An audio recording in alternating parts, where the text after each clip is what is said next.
On this week's episode of Scaffolds, I talked to Mario Miranda Sazo, a horticulturalist on the Lake Ontario fruit team, about summer pruning.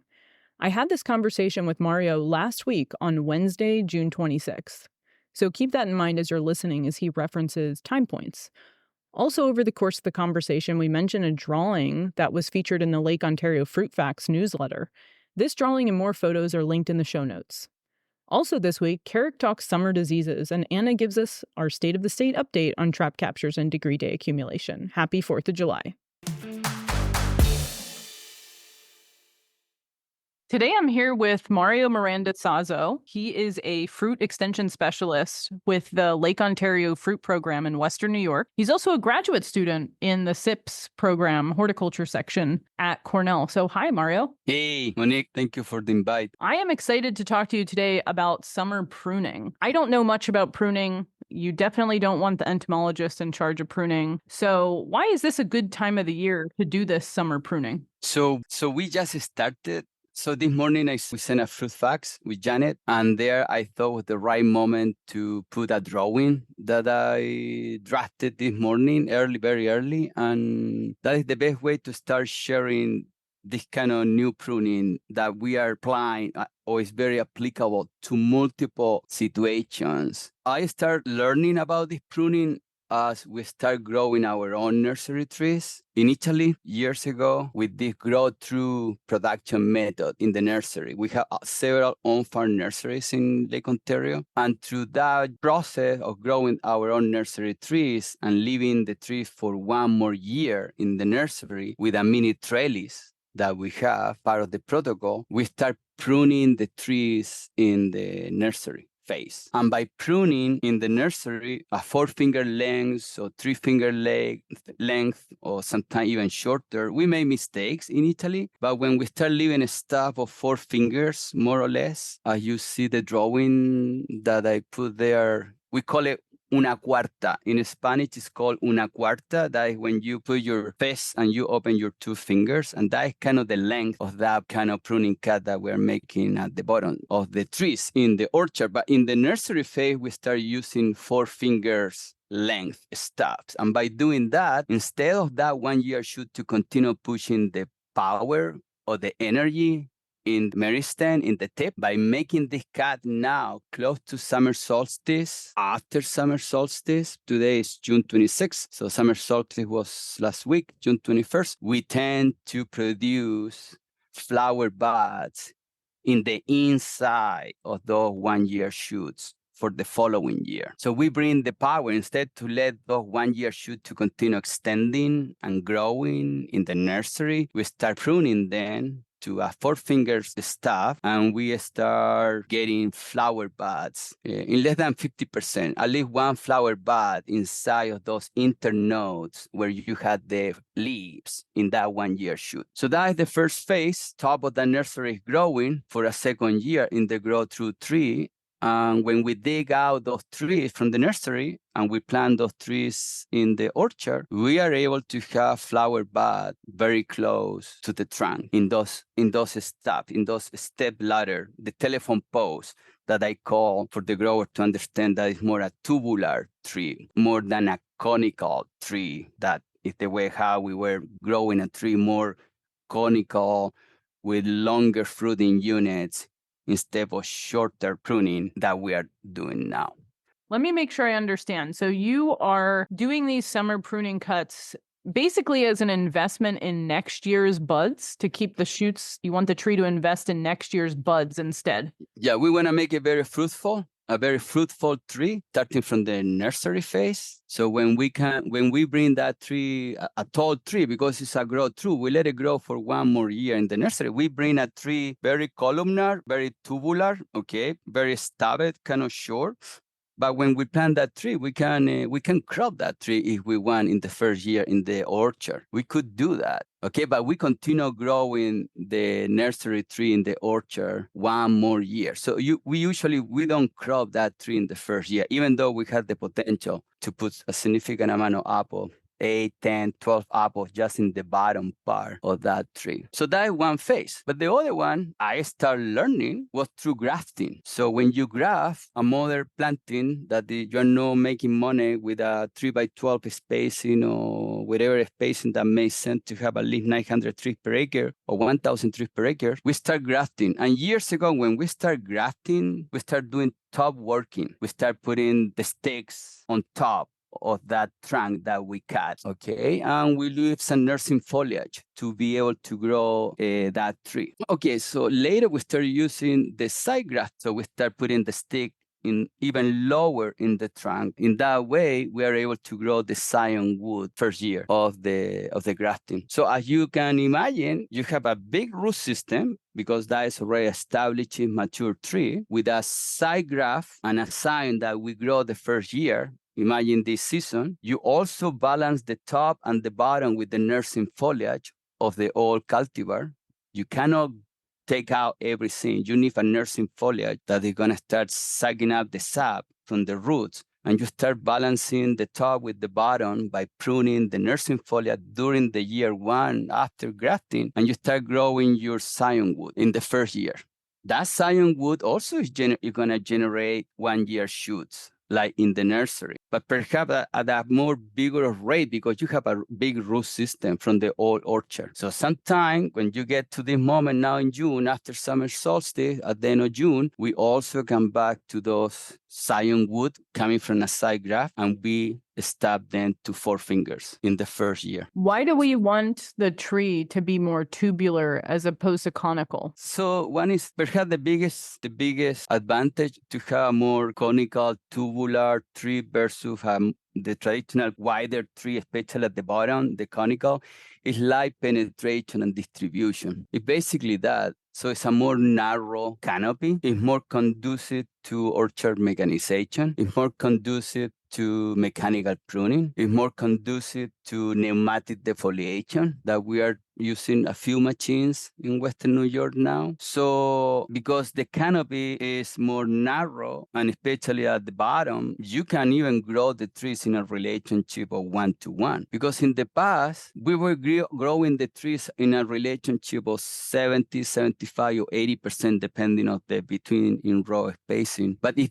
we're having a wider bottom with a conical tree, and if we go very tall and it's very bushy at the top, we sacrifice the light penetration and distribution in the lower part of the canopy, because here in Western New York, we plant north-south. So definitely we want light penetration all the way down. We cannot shade the bottom if we have very bushy top. So today we can plant even closer between rows. So we can plant at 11 feet instead of 12 between row spacing. And by having a more narrow tree, we can go even taller, but very narrow at the top. So we can really reach the light from the bottom to the middle to the top. And by having a more narrow canopy, we have those 2 or 3 apples fully exposed or better exposed to color development at the end of the season. In a more conical, more bushy tree, sometimes you sacrifice those apples in the inside because they don't have good color. So perhaps you go in a second pick or a third pick of honeycrisp, a bicolor cultivar that you think is going to color at the end. When you go first, you get the first pick, the second pick, but it's still you leave 9 apples or 6 apples at the bottom that perhaps never going to color. So by having a more narrow canopy, you are able to color the fruit from the bottom, the middle, and the top. So your fruit quality, your cacao, everything is improved. And if we really want to push it even further, we have the vision systems that are going to be able to see that fruit, those bud, those flower even easier than it's too complex, the canopy at the bottom in a conical tree shape.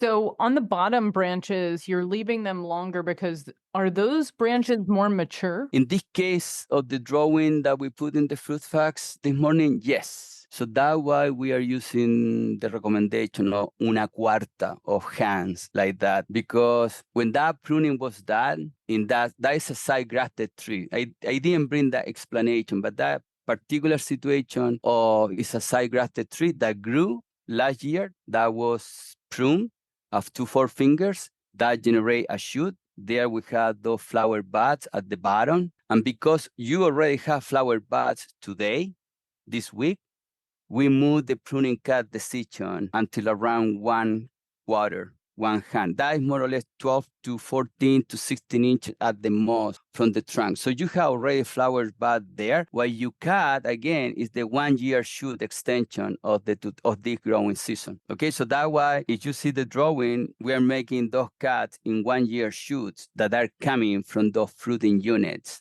that are loaded with buds. But if you see the tree at the top, as the tree is growing, there you have extension 1 year shoot that are growing this year. And this week, in that particular tree, we were stabbing those 1 year shoot to 4-finger length. Okay, because those shoots are the shoot of this year. But at the bottom, we were moving a little away from that initial frame because we already have flower buds there, and we are cutting that energy by doing this kind of pruning this week. So we were doing two things at the same time. Sometime in the nursery, you are just going to be cutting 1 year shoots in preparation, okay, for those trees that are going to be planted later in the orchard. But in a situation like this one, that is through grafting, you have a significant amount of more power because that root system is already established. So you can get a big tree like that one in 2 seasons through grafting. When it comes to this shape, are you supposed to be trimming every branch to get that shape, or do you only trim what is going outside of the shape? Okay, so that drawing doesn't have that particular recommendation because 1 year shoot today, this week, that was calm, that was open, that perhaps has a terminal bud at the tip, we didn't touch it. We didn't prune it this week. That 1 year shoot in particular that is already more open, more flat, and that's a terminal tip. Because at this time of the year, we start seeing the shoot already set with a flower bud sometime there. We don't touch those ones. Okay, we let it stay there, and when that is gonna be floral, that is gonna bend naturally, and it's gonna be settled. That is the trick. The best trick is to have flower buds and fruit to be able to calm down the tree. Okay, but when we had those shoots growing this week, we cut those one a 4-finger, and when we were down and we have flower buds already in that section of 12 or 14 inches, la cuarta que digo yo, that shoot that was coming from that surface area, we cut it to a 2-finger or a 1-finger. Okay, so it's a lot more photography. That is just a drawing. It's an entire presentation that I haven't presented, to be honest, recently. That knowledge is the first time that they do that drawing in a fruit facts. Okay, because a lot of more growers trying to understand these steps, this protocol. And I was talking about this pruning in the fruit facts of last week, okay? And I was saying that we were getting close to this pruning, and a grower on Friday text me or email me, say, Mario, could you please describe in more details this pruning that you are talking about that is coming pretty soon?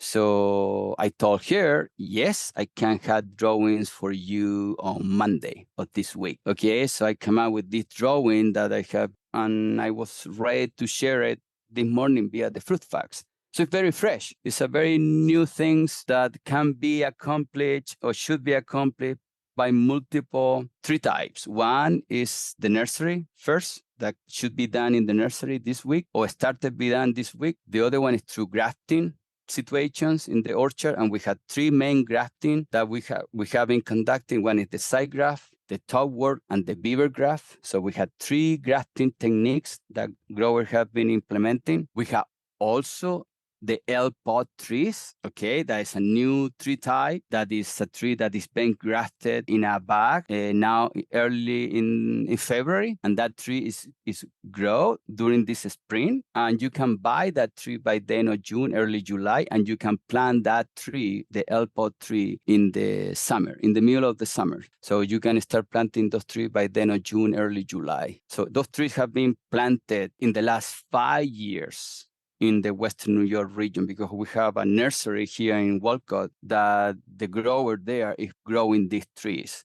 So growers have been trying to get a tree the same year, and they're able to plant that tree in the same summer. Okay, so Yeah, that's awesome. So could you maybe describe the difference between side grafted, top worked, and beaver grafted? Yeah, it's perhaps the top worked tree is oldest since I came here and I start seeing that is traditionally you imagine you take out a Macintosh, a Jonagle, anything, you cut the tree in the dormant season, perhaps 5 feet tall, 6 feet tall, you take out all the tree. And the day of grafting that we usually graft in Western New York around Mother Day, on May 12th, that day you go and you make a very clean cut above whatever is the lower nursing foliage that you're going to leave in that old trunk. And by that time in May, you usually you put 2 sticks in and you peel and you put there the stick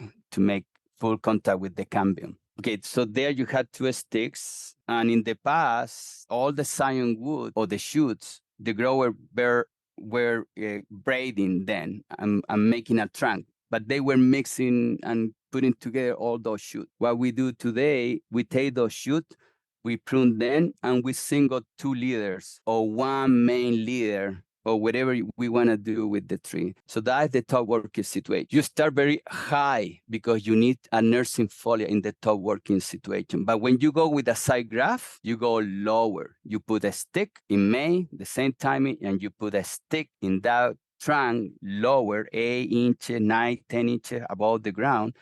And there you start the tree, the scion, and you manage the nursing foliage. Okay, that is very quick, very fast, have been done a lot in Western New York. And the newest, the most challenging is the beaver graft. The beaver graft is something that one single grower developed the protocol in Orleans County. The grower learned the hard way by doing this, but today he has the most perfect protocol for the beaver graft. It's a 2-year management of protocol to be able to be very successful. So this one is a big trunk. Okay, you go with a chainsaw and you make a beaver T, half moon. You cut half of that trunk and you put 2 or 3 or 4 sticks in one side of the trunk, okay, the year that you are doing the grafting. You grew the scion wood the first year, and in the second year, you cut the other half moon of that big trunk. Okay, so we have mistakes.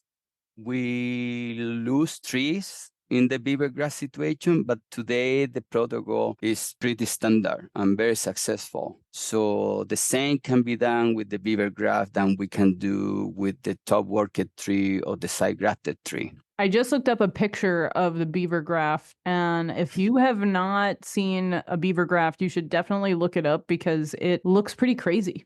Yes, yeah.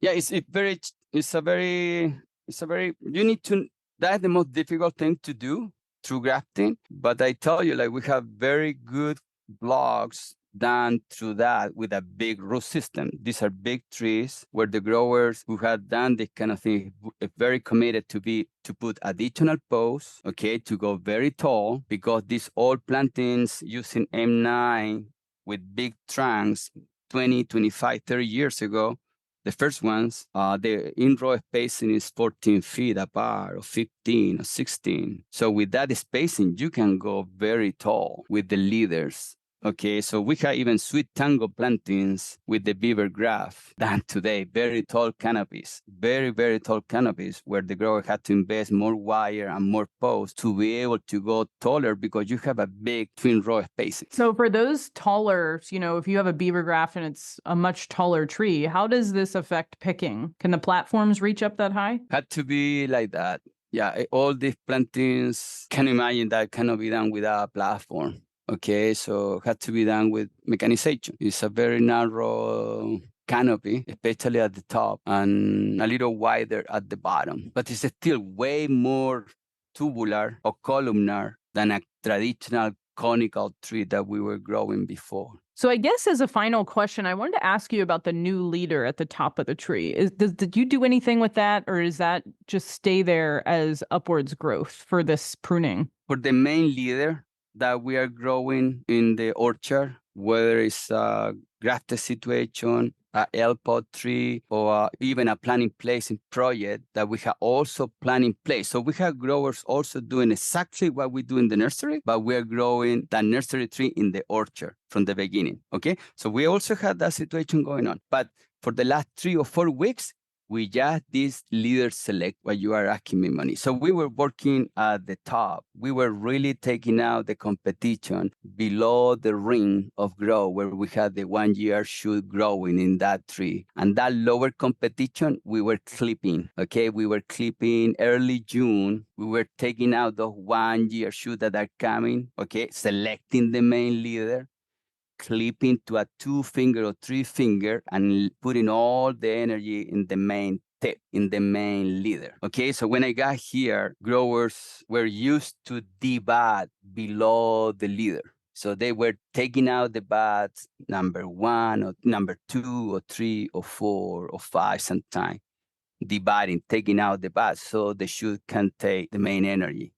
Now what we are doing, we are just clipping. You have a bunch of shoots at the tip of the tree. You select one, you start training that, growing, supporting with a vertical element. And by before June 10, before June 15, you start clipping, taking out the competition and leaving the leader. Okay, so when you have the leader done, and we are by the end of June, we start going to the bottom of those trees. That's what we are doing now. Now we're doing that kind of pruning. This makes a lot of sense. I Can- was thinking that we were just doing pruning on the bottom of the tree, but it sounds like this pruning process has been going on for a while.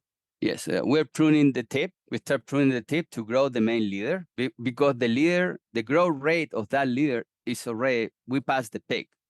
Okay, so the first half of June is when that shoot is growing very vigorously. So you need to do all what is needed to be able to maximize that growth. Okay, in some cases, we even promaline the tips. Okay, so we put even a plant growth regulator to be able to maximize vertical growth. Not all the growers are doing that, but some growers have been able to do that. And with the use of promaline and leader selection, some of them can get 2.5, 3 feet of shoot growth. Okay, so usually a good grower should get 18 to 24 inches of vertical growth with good nitrogen, good practice, healthy tree. But you cannot put too much also because that could be conducive to issue with fire blight. Okay, so it's a balance. In New York, we are always, whatever we do in the orchard is around fire blight, especially at this time of the year. Okay, so with the heat that we went through, we were not clipping or touching the tree too much last week. So this pruning starts happening more in big blocks starting this past Monday when it was cooler. The same with mechanical pruning. You use just common sense, okay? But those trees that we are pruning this week, on Tuesday or Wednesday, they were applied with the strep or casumine or some kind of product, okay, after all the pruning cuts. If I show you the pictures and everything, it's a huge amount of 1 year shoot cut that are being left there in the raw mill, okay, because the worker is taking the 1 year shoot pruning, taking another one pruning, and at the end ended up with a handful of 1 year shoots and putting it in the raw mill as the grower as the worker start pruning the rest of the trees. Clipping, cutting. So you don't want to put the energy outside those tips. You want to put the power inside of those 1 year shoots. So that is what we are doing. This is not the summer pruning at them pre-harvest for color development. Okay, that is what is very well known, that kind of pruning in Macintosh or all those kind of pruning that is done at the end of the growing season just to let that fruit to take color. No, the idea of this pruning is to induce redirect energy where you want the energy, the rest of the energy of the growing season to go. I don't want to end up with a long shoot by the end of the growing season, because when it's going to be the dormant season, when I see a long, very aggressive shoot, 1 year shoot, what I'm going to do is I'm going to prune it.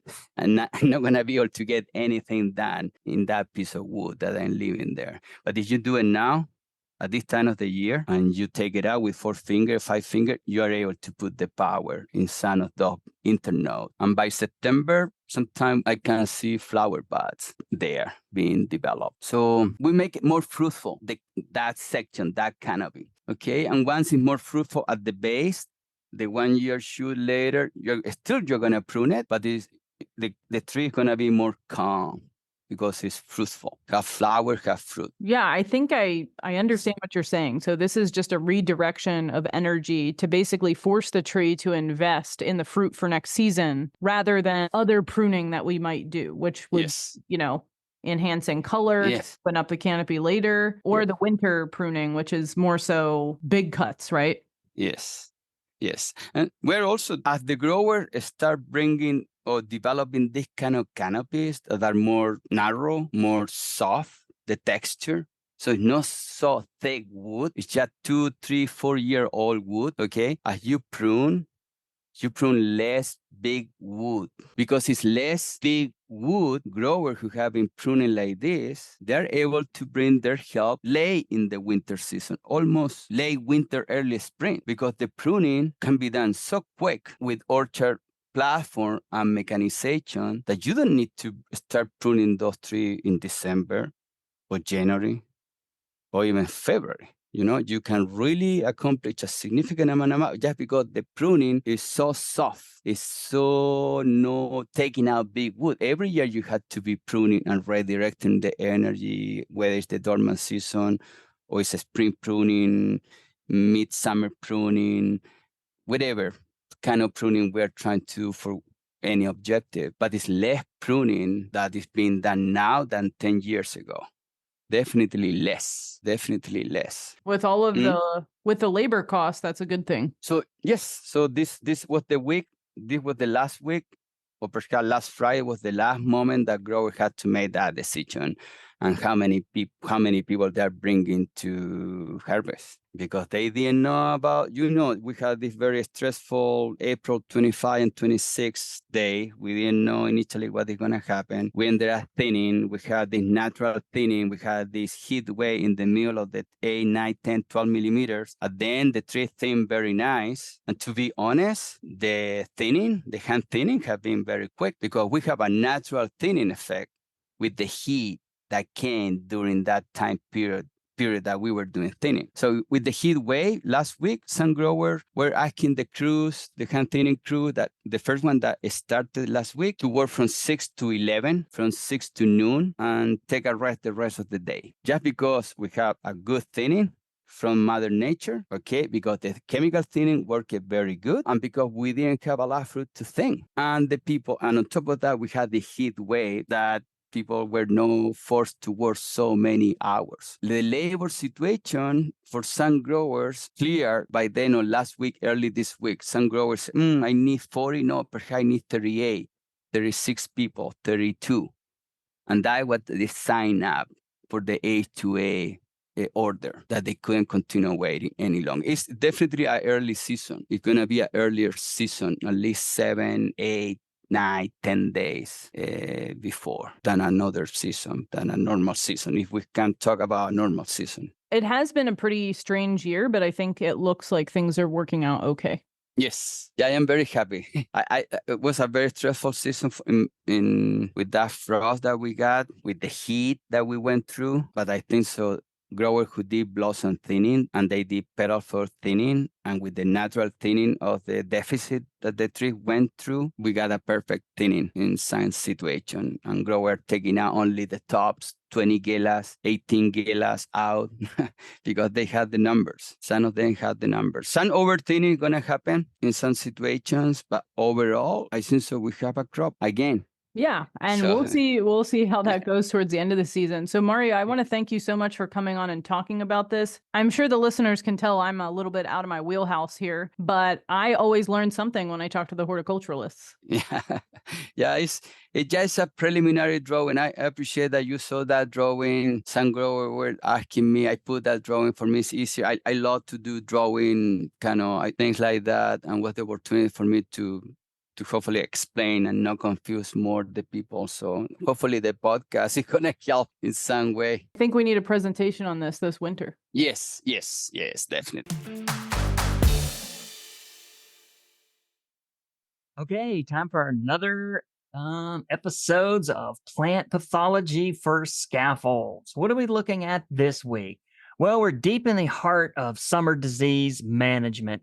We're beyond the second cover, moved past the apple growth, and this is where the fungicides are going to be spaced fairly far apart, depending on how much rain you have. And we're going to be trying to getting by with either Cap 10 and Profite, or who knows, if you have Cap 10 sensitive varieties, you may be trying double nickel or some of the other biologicals interspersed with some of these fantastic fungicides for staving off the pantheon of diseases that we have in the summer, the group 7s, the 11s, and the 3. And they're going to get your glomerella leaf spot, your Marsanina leaf blotch, or apple blotch, as it's now called, or your awful bitter rot, black rot, any extra scab that you might have, and fly speck sooty blotch. They'll also be getting mildew, which has exploded around the state. And I think I'll talk about mildew this weekend over the 4th of July weekend as well, since now that I know from several regional experts that there's mildew everywhere, and we got to take this thing out before it starts to infect your buds and overwinter for the next year, which we don't want. But anyway, so we're in summer disease management, and we just had these heat waves, and now we just had some rain over the weekend, but we've got cool weather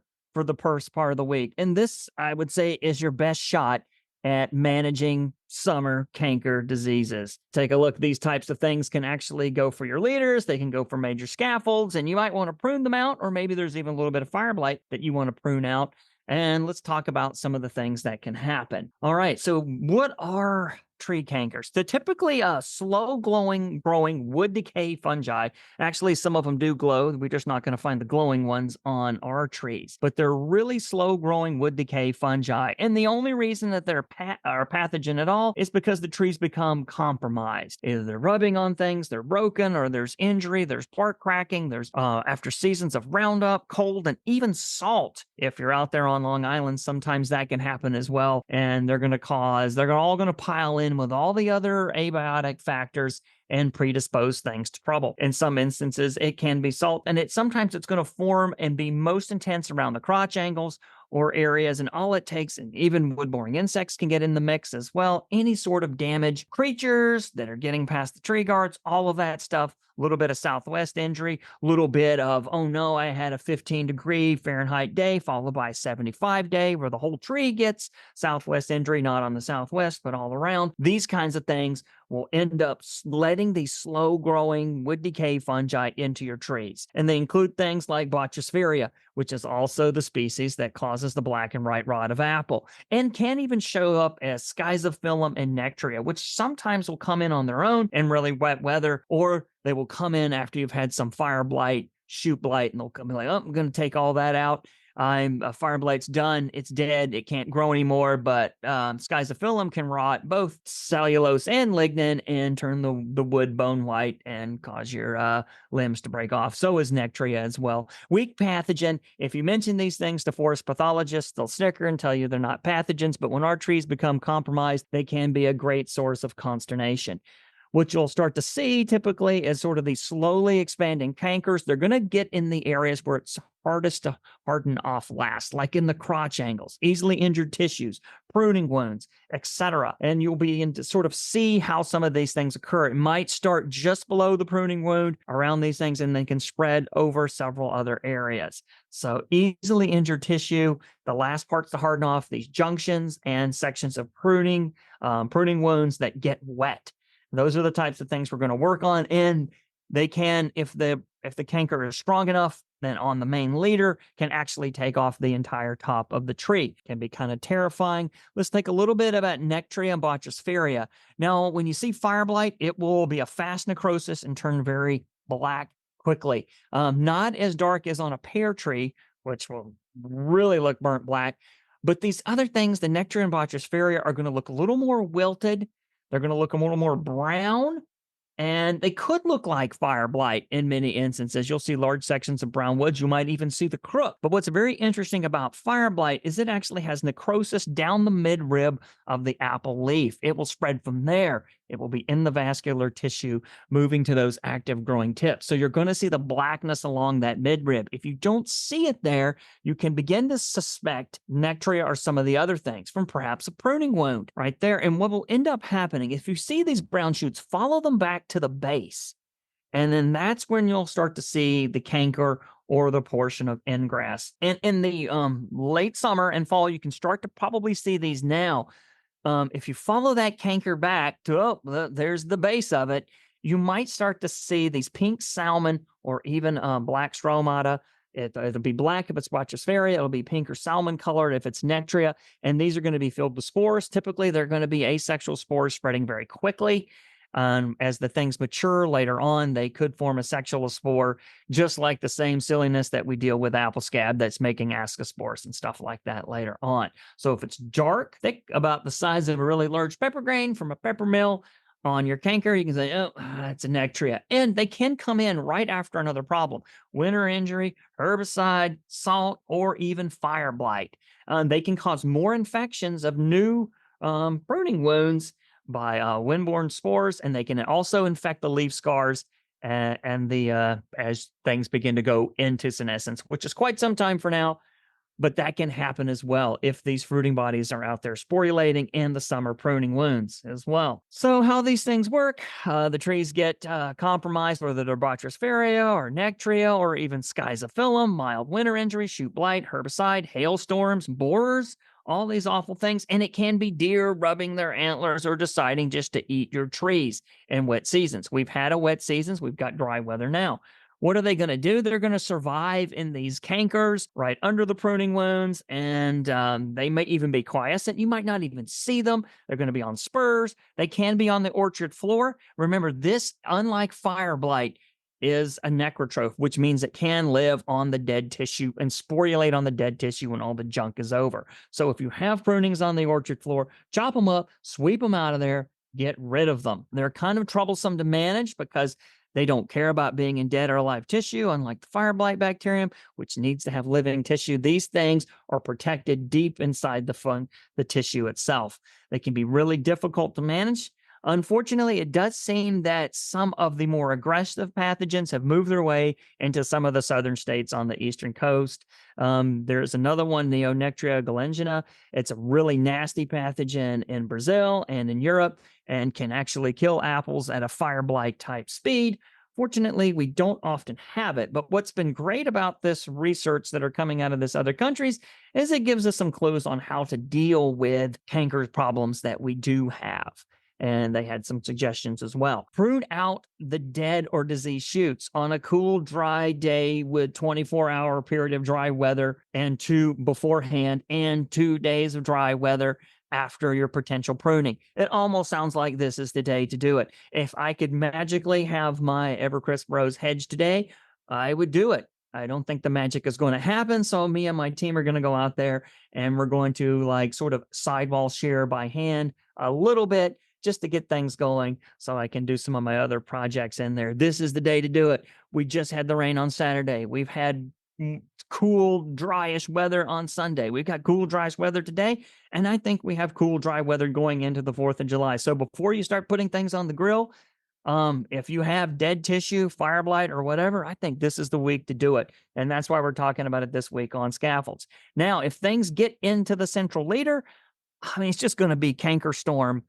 If you get rid of it, in my case, if it's too challenging to plant due to Cornell regulations, I'll keep it in there and I want disease. But in your case, let's get those sources of inoculum out there, particularly if it's a fire blight killed tree or you suspect that it might be. Don't play games with it. If it's on a small tree and it's already hit the leader, just get rid of it as well. And then make sure to keep these prunings dry. And if you follow some of these things back, you can find out where the canker is and decide, well, maybe I can keep that. Maybe I can train a second leader. Get deep into it. These are slow-mo moving fungi. They're not going to move as fast as fire blight, so you don't have to prune as far back into the wood. If you keep cutting into the wood and you see gray or dead or bits of discolored wood tissue, you can say, I'm going to keep going. If it's clean and white, cut a little bit more, an inch or two more, and let it go. You're probably fine. So if you do remove things that have cankers and wood decay fungi from earlier on, from rubbing, deer, whatever, get them out of the orchard, take them off site, because these fungi are necrotrophs and will live and sporulate on dead tissue. They can still infect from the ground. Fire blight itself will dry up and die because it needs a living tissue. It's more of a hemibiotrope. And meaning that, yes, I can grow it on media, but two, it really is going to move fastest in living tissue. Now, if we get to leaf drop, you don't really need to do this now, but this is a lot more important for the stone fruit type pathogens. If you're struggling with bacterial canker and stone fruit, this is what to do. If you're having a lot of these canker concerns as well, you can apply copper fungicides after your pruning event, which is what I would do.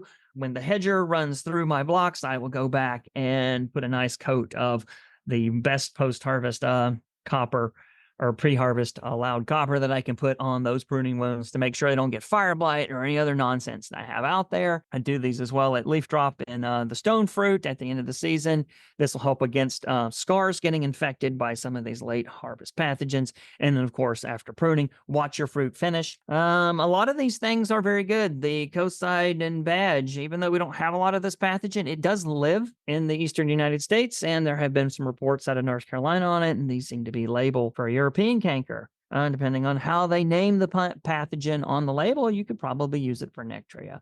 But don't push the label. Just know that these things work. Now, in Brazil and the other places, they were using paints to paint these things. And betamel and T-methyl are still highly effective on these two types of pathogens, mainly because they haven't been treated with them and don't have a history of resistance like in the case of apple scab. Same with the bitter rot as well. These often still work fairly well on bitter rot because we're not often exposing large numbers of the pathogen population to these classic materials. And so as we go into the fall and close in on harvest, these are the things we're working at. Canker diseases seems to be a great thing to shoot for this week with all the cool weather and dry weather we're having. It's just a magical boon that we're going to get.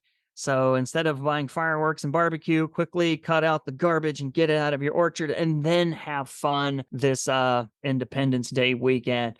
These other things will be on hold because we have dry, cool weather. These love hot, wet weather. And so in that particular instance, I think we can hold off on being anxious about the summer fruit rots and the summer leaf spots for another time or two. Been looking at my apple blotch or Marsanina leaf blotch, and it is holding right now around the cluster leaves. It has not started moving into the actual terminals yet. It seems to be really isolated and focused right around those old cluster leaves from early on in the season. And not as much as I would think, given all the rain. But that might be because it was outcompeted by apple scab for a change. All right, that's all we have this week, and I'll talk to you again next week.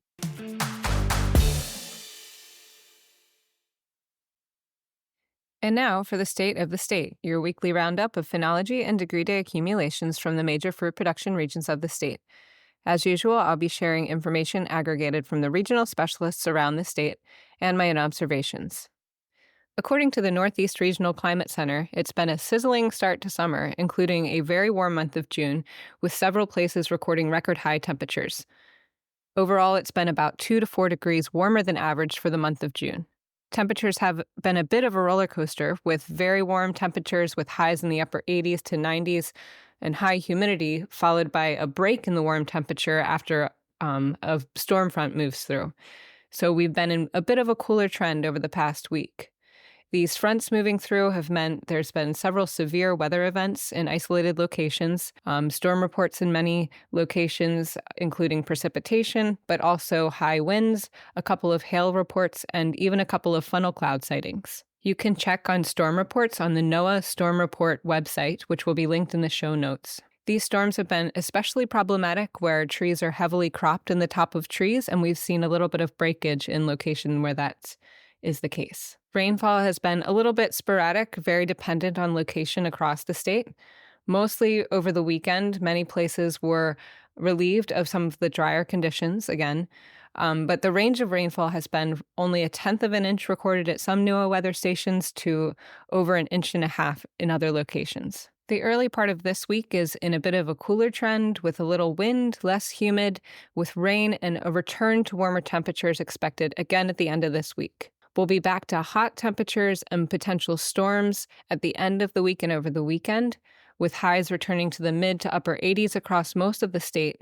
Both the short and medium-term outlooks on the NOAA Climate Prediction Center, the 6 to 10 and 8 to 14-day outlooks, indicate that the next couple of weeks it's expected to be much hotter again than average, with slightly more precipitation than average across the entire state. And now looking at phenology across the state, we're near terminal bud set on most apples. Again, it's a very compressed season with similar phenology across most of the state. Fruit is coloring and sizing well. In the Hudson Valley, things are looking good with fruit about 40 millimeters or more, depending on variety, location, and the thinning that's been done. Fruit being about golf ball size, this is a good time to be doing peel sap analysis on Honeycrisp if you're participating in that program. In other tree fruits, cherries are harvesting, both sweet and early sour cherries. Plums are also beginning harvest for early varieties. Peaches and nectarines are sizing and nearing harvest.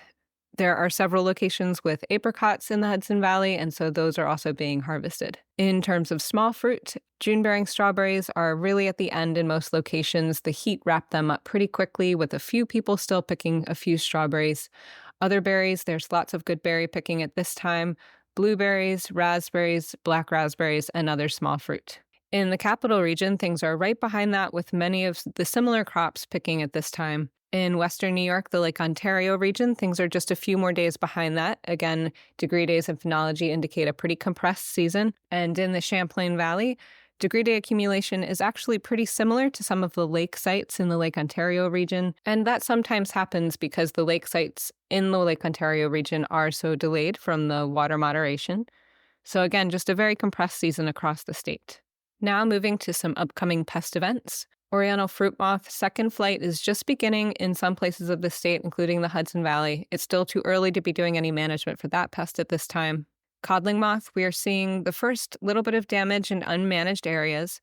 Remember that codling moth prefers to feed on the seeds, so you'll see tunneling from the side of the fruit or the calyx end, an entrance site with lots of frass, and then tunneling directly to the seeds in the apple, where they're feeding on that really rich nitrogen protein source. In the Hudson Valley, the biofix was May 6th in Highland, and accumulated degree days since the biofix until June 30th are 1,017, so the second generation is continuing the emergence at this time. In the Champlain Valley, peak flight and egg hatch of the first generation is on the tail end, and so if it's been a week or two since your last application, you might want to get another good LEP material on in your next cover. When we're predicting emergence of this insect, remember that the first insect generation, we target larval emergence at 200 to 250 degree days, base 50 after the first desane capture. The second generation can be estimated the same way, 200 to 250 degree days, base 50 after that second biofix, the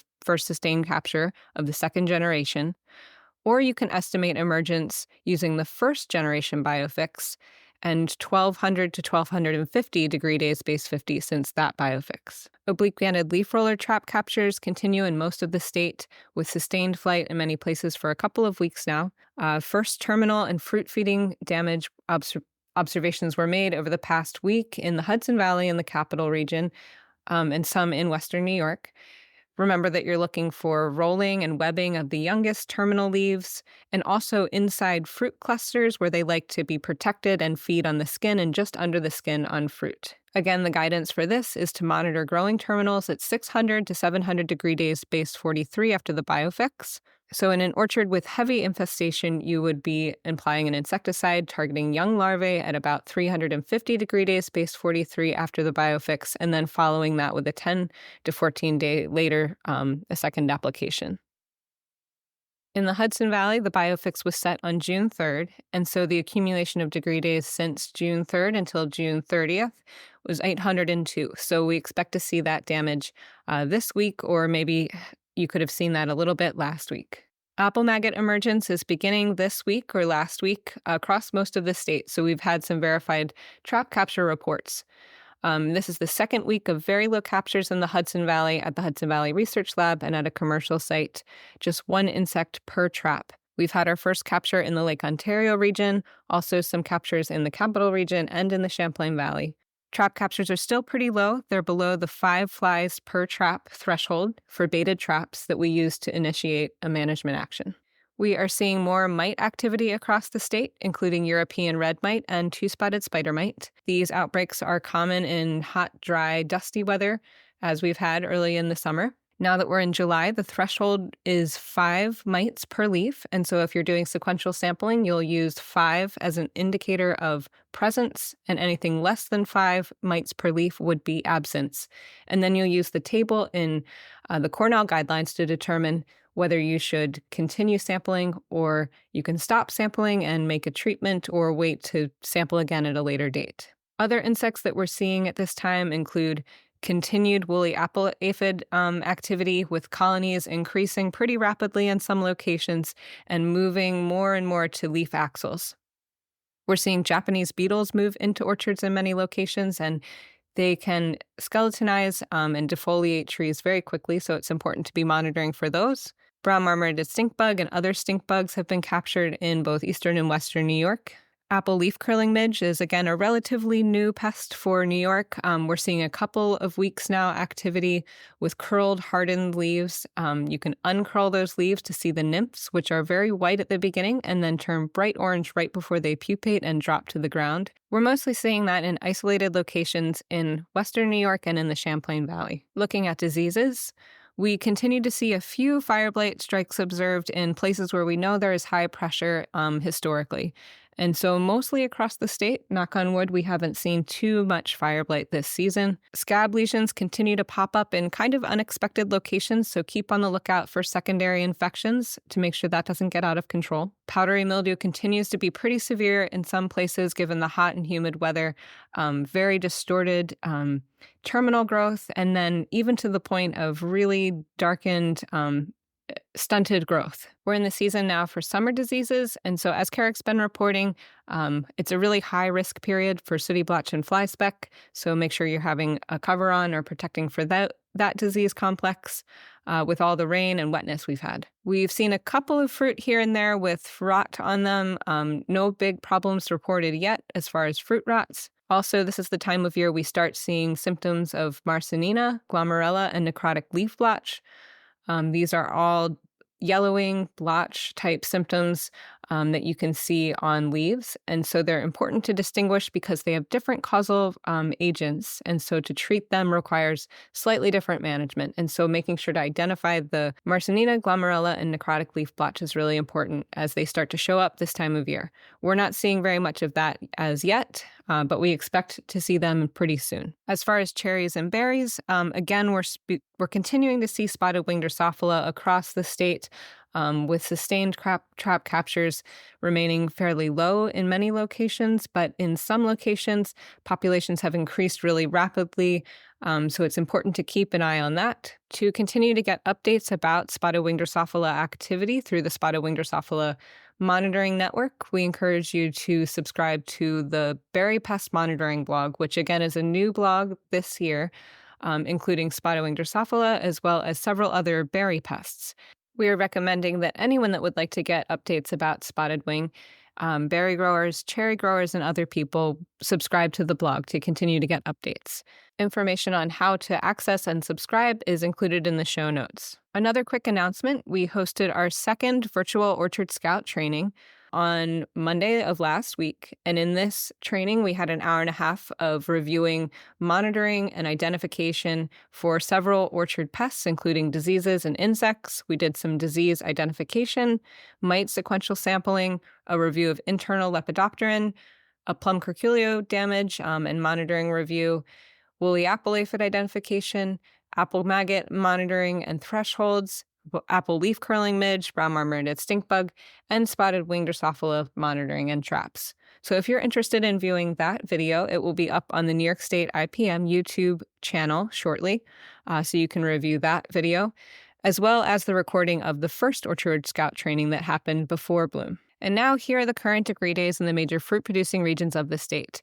Throughout the season, we've been aligning this information with previous work done by Art Agnello relating to Macintosh phenology and degree days, base 43 Fahrenheit. In Geneva, we are at 1,784. Highland, the Hudson Valley Research Lab, 1,920. Clifton Park, 1,773. Peru, 1,532. Medina, 1,733, Appleton North, a lake site, 1,592, Fairville, an inland site, 1,674, and Williamson, a lake site, 1,691. That's all for now, and have a great week.